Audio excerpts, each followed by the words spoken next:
Sebagai salah satu makam ulama besar di kota Palembang, makam Kiai Marogan selalu dikunjungi oleh peziarah. Di bulan suci Ramadan ini masih ada peziarah yang datang, namun jumlah tidak seramai bulan biasanya.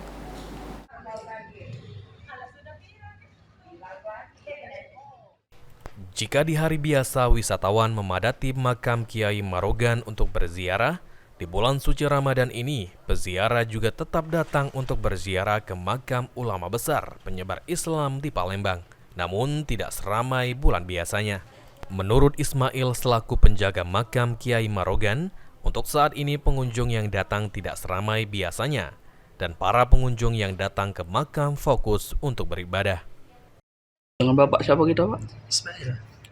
Di bulan puasa ini, Pak, ada peningkatan pengunjung wisatawan ke Masjid Kiai Marogan apa sepi, Pak? Kalau di pengunjung di Masjid Marogan ini untuk bulan puasa ini dari luar itu berkurang. Tapi kalau untuk yang dari lokal ya alhamdulillah masih ada. Tapi untuk melaksanakan ibadah puasa dan beribadah untuk kepada Allah, menjalankan sholat.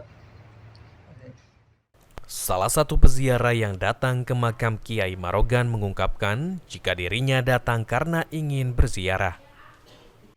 Bagaimana, Pak, menurut Bapak tentang destinasi wisata di Masjid Kiai Marogan ini, Pak? Ya, kalau pendapat saya itu ya jadilah syukurlah kita nih bisa silakan ziarah ke sini kan sekali setahun kan. Kadang-kadang kan silakan di sini ini seperti kita bawa anak kecil itu kan ada manfaatnya.